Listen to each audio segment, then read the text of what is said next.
everyone, welcome back to day 3 of our Vietnam journey. আজকে আমরা ঘুরতে গেছিলাম নিনবিনে। নিনবিনকে হ্যালং বেয়ন ল্যান্ডও বলে। আমাদের এই জার্নির ট্যুর গাইডের বলে দেওয়া নির্দিষ্ট সময়ের মধ্যে আমরা আমাদের পিকআপ পয়েন্টে পৌঁছে গেছিলাম। এরপর আমরা রওনা দিলাম আমাদের গন্তব্যস্থলে। যাওয়ার পথে রাস্তায় এই সুবিশাল বাড়িটি আমাদের নজরে পড়ল। এটি হলো দক্ষিণ পূর্ব এশিয়ার অন্যতম বৃহত্তর আবাসিক ভবন।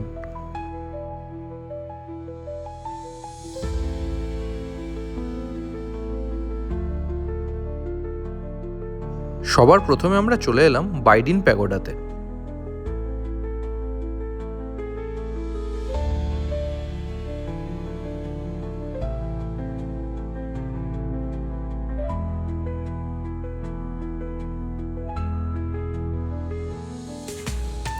বাইডেন পাগোডায় পৌঁছে আমরা প্রথমে গিয়ে টিকিট কেটে নিয়েছিলাম ব্যাটারি চালিত গাড়িগুলোর জন্য।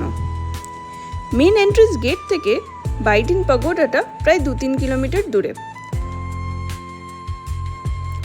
এই পাগোডায় পৌঁছতে হলে এই ব্যাটারি চালিত গাড়িগুলোই আপনাদের একমাত্র মোড অফ ট্রান্সপোর্ট। বাইডিন প্যাগোডা ভিয়েতনামের নিনবিন প্রদেশে অবস্থিত দক্ষিণ পূর্ব এশিয়ার অন্যতম বৃহত্তম বৌদ্ধ কমপ্লেক্স। এটির এরিয়াটা প্রায় 700 হেক্টর জুড়ে।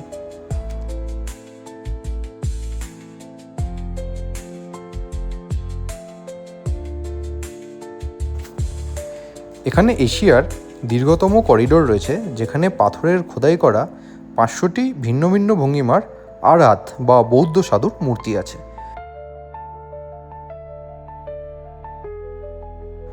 এছাড়া এখানে ভিয়েতনামের বৃহত্তম 36 টনের একটি ব্রোঞ্জ ঘণ্টা রয়েছে। এটি প্রতিদিন সকাল 7টা থেকে রাত 9টা পর্যন্ত খোলা থাকে। ধর্মীয় স্থান হওয়ায় ওখানে হাঁটু এবং কাঁধ ঢাকা থাকে এমন পোশাক পরা কিন্তু বাধ্যতামূলক।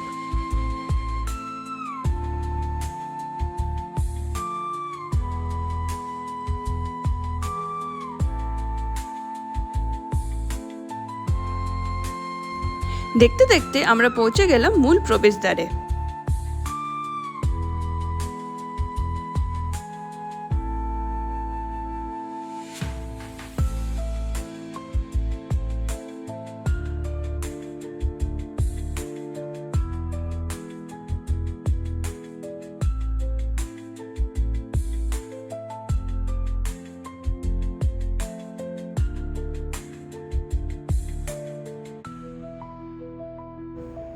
হাঁটতে হাঁটতে এবার আমরা পৌঁছে গেছিলাম সেই করিডোরে যেখানে 500 আরহাত বা বৌদ্ধ সাধুর মূর্তি ছিল।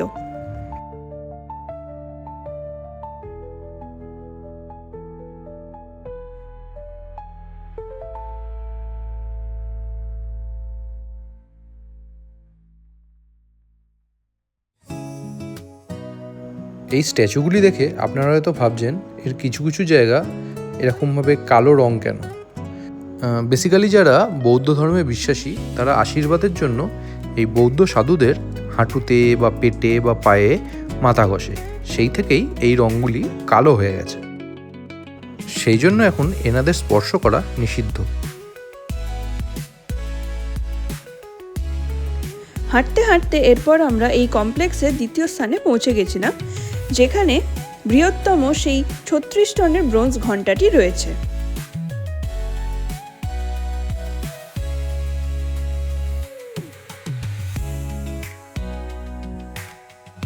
এই কমপ্লেক্সে দুটি প্যাগোডা আছে, একটা নতুন একটা পুরাতন।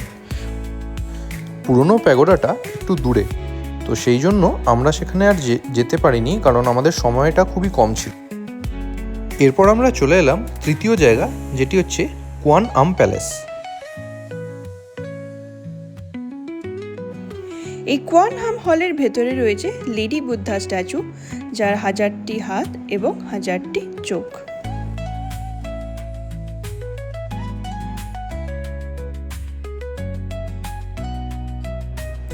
এরপর ভিয়েতনামি সমস্ত খাবার দিয়ে আমরা আমাদের লাঞ্চ সারলাম হুয়ালুতে।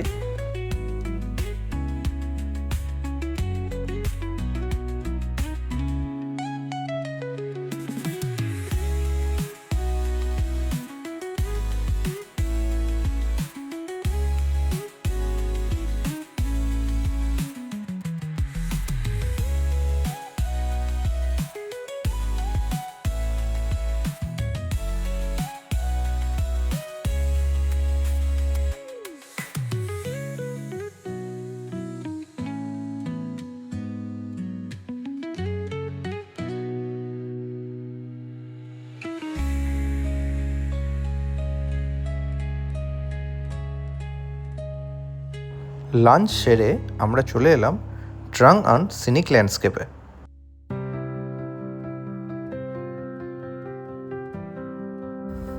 ভিয়েতনামের নিনমিন প্রদেশের Trang An boat tour UNESCO world heritage সাইটের অংশ এবং পর্যটকদের জন্য অন্যতম আকর্ষণীয় অভিজ্ঞতা।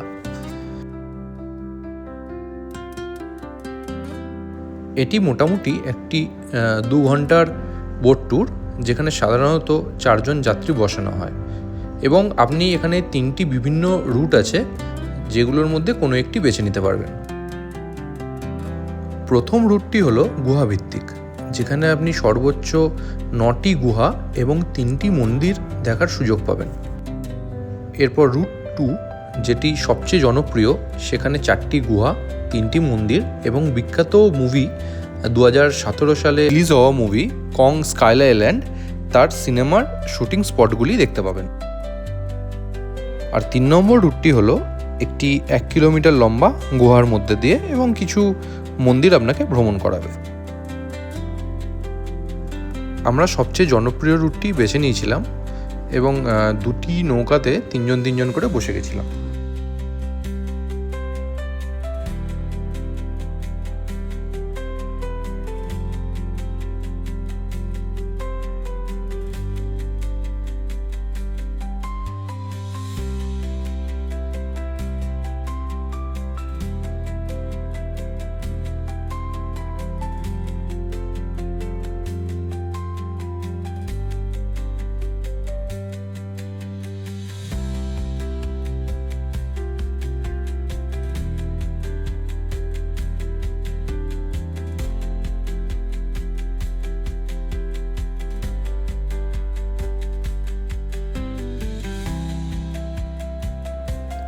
নৌকো এবং জল, এই দুটো জিনিসই আমার ভীষণ ভয় লাগে।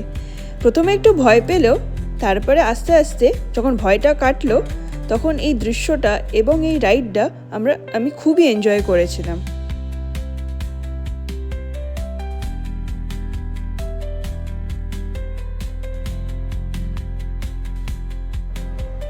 এরপর আমরা আমাদের এই বোট রাইডের প্রথম গুহাটির দিকে অগ্রসর হলাম। এই গুহাটির নাম হলো লাম কেভ। এটির দূরত্ব 60 মিটার।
গুহা থেকে বেরিয়ে এই দৃশ্যটা সত্যি খুব ম্যাজিক্যাল লাগছিল।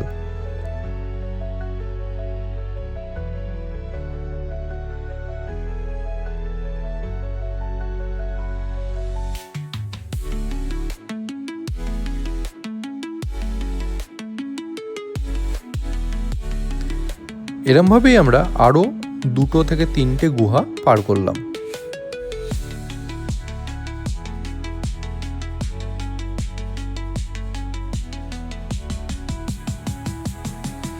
একটা জিনিস যেটা আমার খুব ভালো লেগেছিল, এখানে বেশিরভাগই এই নৌকোগুলো যারা চালাচ্ছিলেন প্রত্যেকেই কিন্তু মহিলা ছিলেন, মানে মেজরিটি মহিলা ছিলেন।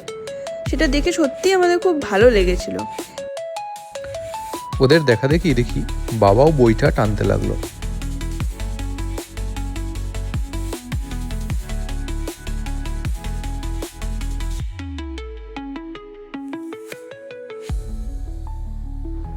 লোভ সামলাতে না পেরে আমিও ভাবলাম আমিও একটু বইটা টেনে দিই, সুতরাং আমিও চালু করে দিলাম।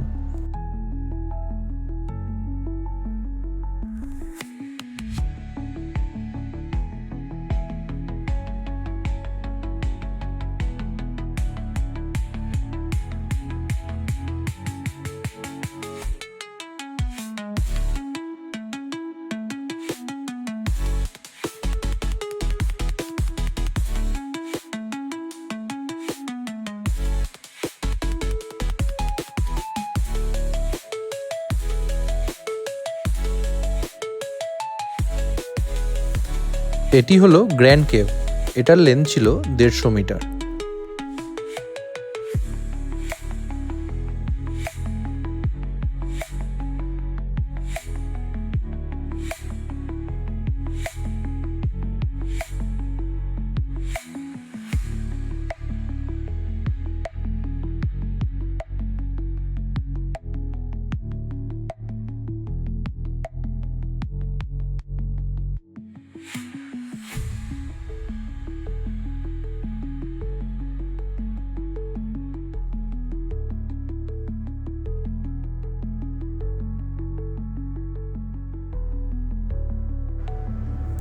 এই গুহাটি এতটাই নিচু যে আমাদের বেশিরভাগ রাইডটাই মাথাটা নিচু করে যেতে হচ্ছিল।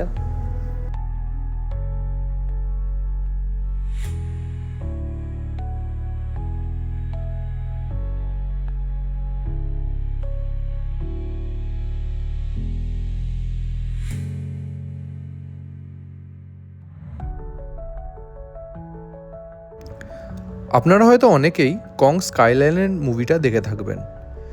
মুভির ক্লিপের একটা ছোট্ট অংশ আপনাদের দেখিয়ে দিই, যেটা দেখলে আপনারা বুঝতে পারবেন যে এই মুভিটার শুটিংটা এখানেই হয়েছিল।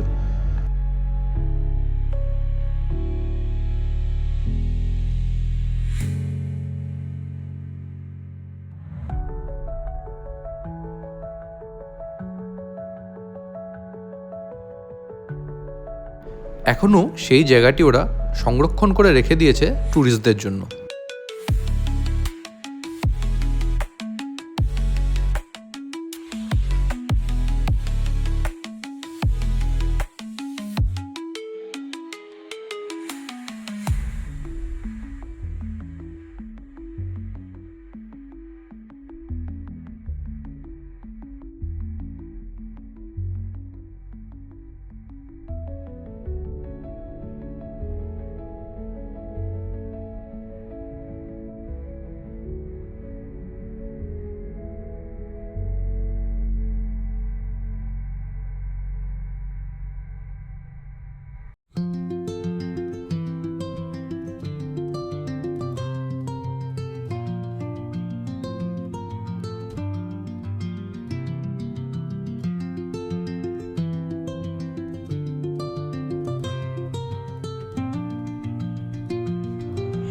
এই মনোরম পরিবেশে আমার বাবা একটা গান না ধরে আর থাকতে পারল না।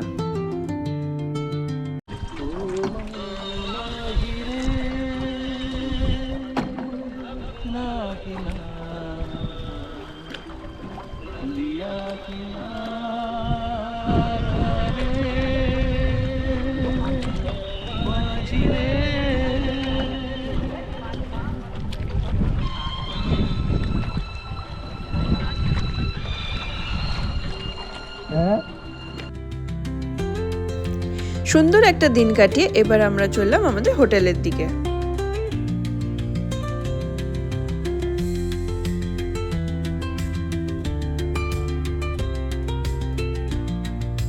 ওখান থেকে বেরিয়ে রাস্তা পার হতে গিয়ে এই সাবওয়েটা দিয়ে আমাদেরকে যেতে হলো।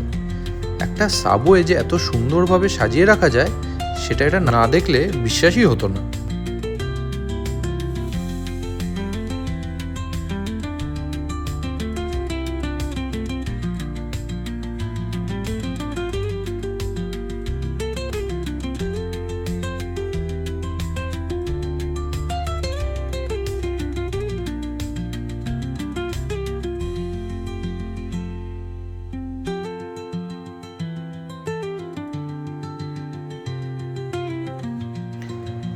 আমরা তারপরে ফেরত এলাম হ্যানয় সিটিতে।